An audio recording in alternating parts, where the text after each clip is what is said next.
Teenage Mutant Ninja Turtles, Leonardo's sword, samurai sword. Uh, same rules apply. Pros, cons, first impressions, purpose, design, durability, yada yada yada. Overall, ready? 3, 2, 1. Hello, everybody. This is Nerf Gun Reviewer 331 here today. Today's video, we're going to look into the Teenage Mutant Ninja Turtles Leonardo's, I would like to say samurai sword, but it kind of reminds me of just plain sword. Like, it has the style of a samurai sword without the ring, like the little circle piece, which I actually took off myself. And I kind of regret it over time, because if you take the circle piece off it, you can put it like behind your back, like so. I'm doing it poorly, but without the silver piece, you can't really just, or the circle piece, you can't really put it in here because it'll slide all the way through. So I think of this as a really big machete in a way, and unlike the bow staff, which I have right next to me, the tips that bend at the seam are like there's like a huge difference. This one right here, this one here, bends a lot to the seam, whereas the sword bends just a tad bit, maybe a lot less than the bow staff. So I would say, like, the reason why I took the circle off is that I also wanted to make it a two-handed sword, kind of like just go charge, slice, instead of having a one-handed sword and then maybe have another one-handed sword or a shield or something. I do like the style on this. I like the pattern on the handle. It kind of looks like 6 different weird shapes, and then it looks like a hexagon or some sort on the handle, like inside these 6 weird shapes. They look almost like triangles, but they're not. It kind of reminds me of some sort of shape. I can't remember the number of the shape, or like the name of the shape that has the number of sides. The sword durability is pretty good. You could literally slap somebody with this and use it like some sort. You could use it like a dowel of some sort. Just slap them on the arm, or like a ruler in the good old days of like high school, where you did something bad, slap you on the wrist, you're good. But if you chop it, it hurts a lot more than the bow staff, I'll make it lose a few points for being a little bit less safety on it. The sword looks about 1.5 feet, maybe 1.25 feet long, and then the handle is about maybe 1/2 foot long. Like, if you count this whole entire piece, not including the gold piece, maybe like 1/2 foot.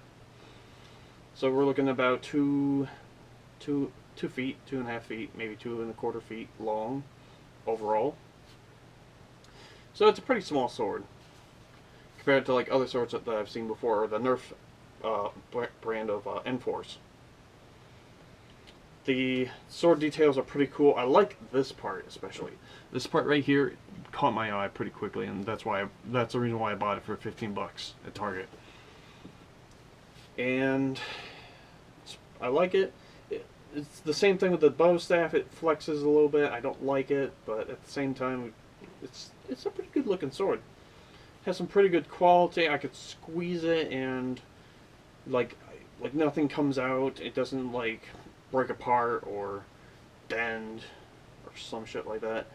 And just like the bow staff, it has these these little cuts in them to make it look more battle hardened kind of sword. What else? Durability is pretty good, like I said before. The quality is pretty substantial compared to the bow staff. And with that little taking off the little circle that's usually here, I'll probably show it like in a picture or so, like in a different video, or maybe later on in this video. Maybe show like a picture of what the circle looks like on the sword, or without the sword, just separate, or both. I mean, it's the circle. If you take the circle off, it looks like an old-fashioned Chinese coin, which is pretty cool. which you can use it for fake currency, for like a Chinese Nerf war or some shit like that. Pros and cons. Pros. The sword length is actually good enough to my expectations. It's a good enough sword for like any good nerfer or anybody who's just collectible foam weapons. Like, this feels like a good length for me. It kind of, even though it feels a little bit short, it feels still like a pretty good foam weapon. The quality is really good. It doesn't like bend a lot as much. If it does bend, you just flex it the other way and try to straighten it out a little bit. The handle's pretty good. And on top of that, you know, it's a pretty good foam weapon. I like it. The cons on this weapon, though, if you're, like I said, if you were to hit it on your arm or hit it on somebody, it's going to hurt a lot more than the bow staff. Since it is more durable, it's going to also mean it's going to be more pain inflicted. Not by much, but enough to notice and say, hey, that's a pretty strong weapon, you should probably put that away. Or put it back in your car, or go back home, or do some shit like that.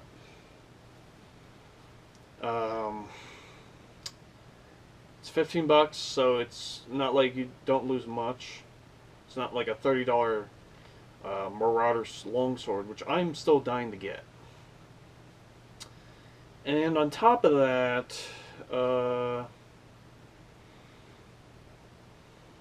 another con on this weapon.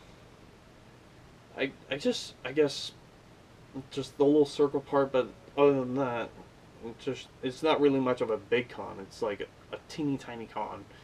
The little gold circle that's usually around here that looks like a Chinese coin. I mean, it makes the sword look cooler, but at the same time, if it rips and tears or you take it off, I mean, it's useless in some situations. Like if you're to like put it in a scabbard or something, it's not gonna latch on. It will go right through. Now, if you were to take the so-called golden Chinese coin off the sword, you could stick it behind your back and it would stay there. At the same time, if you're a big guy like me, I've done this before. I actually had Nerf War recently, and the sword would stay, and then if I ran too much or ran like up and down, up and down, up and down, or up a hill or up some stairs, the sword would just go woo woo woo and fly off, or it would go down my shirt, out my back, and fall on the ground, and someone would pick it up. But overall, I'll give this a probably good 8 out of 10 stars. I really do like the sword, but at the same time, it's just, I don't know, it's too durable to be used in like a Nerf war, unless they have a lot of hardcore nerfers out there who just don't care about the pain and just want to play the game. Don't care about pain, play the game. That's pretty good. Alright, so hope you guys enjoyed the review of the Teenage Mutant Ninja Turtles foam sword from Leonardo. I want to say it's like a samurai sword or something. I don't remember the name of the sword. I want to say it's a katana, but at the same time it's not a katana. So, hope you guys enjoyed the review of the Teenage Mutant Ninja Turtles foam sword, Leonardo. You can pick this up at $15 at Toys R Us or Target. And I'll see you guys later.